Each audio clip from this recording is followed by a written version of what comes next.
wali fararama hintaina lama akawasat araarri yoo jiraate misooma jiraata nagaa jiraata barataan baratee gala daldalaan daldalee gala misoomni itti fufa akka jiraata magaalaa kanaatti magaalaa Shashamannetti araarri kun baay'ee na gammachiise itti fufuu qaba. Nageenya kanaaf inni bosona jirus inni angoorra jirus walitti dhufanii akkanatti araara buusuun waan hedduu nama gammachiisu.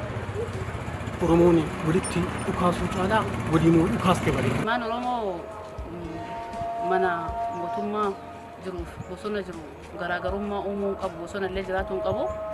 Oromoon masaraa jira mootummaadha biyyi isa harka jira abbaa nageenyaati abbaa biyyaati bakka lamatti fottoqee kan nagaa booressu jiraachuun qabu ka biyya ijaaru ka misooma ijaaru ta'uu qaba malee kan nagaa waliin ijaaree biyya Itoophiyaa tana itti fuusisu ta'uu qaba malee ka nageenyaaf sodaachisaa ta'uu qabu.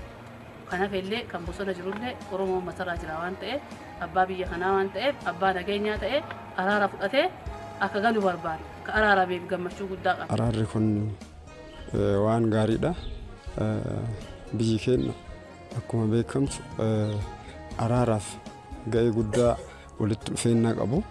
Kanaaf Oromoon tokko dhiibee tokko dhiibuu osoo hin taane walitti deebanii araarri kun waan murteessaa waan ta'eef iddoo jiran hundatti araarri bu'uun ga'ee guddaa nuu qaba waan ta'eef biyya keenyaaf ga'ee qaba waan ta'eef baay'ee nutti tolee jira gammannee jirra. Namni hundinuu wal fakkaatee araara kanaaf ga'ee guddaa qaba waan ta'eef mootummaa fi uummata qofa osoo hin taane qaamni hundinuu ga'ee as keessa qabuun nageenya waan guddaa waan ta'eef nagaa qaamni hin barbaanne hin jiru waan ta'eef ga'ee guddaa qabu kanaaf itti gammannee jirra jechuu barbaada. Araarri dheengadda bu'e kabraallee irraa baratee wal quuquu gama mootummaatiin ofii hammatee kaleessa wal miineera jedhanii wal miidhuu sun taanetti ofii hammatee kabraallee fakkeenya gaarii namoota amma keessa miidhamaa turan illee carraa kennee fi yoo gama biraatiin carraa barnoota illee haa ta'u gaafii isaan qaban illee gaafii isaanii deebisaatiin komii of keessaa ammoo baasanii keessumattuu qabeenya dhangala'aa jira.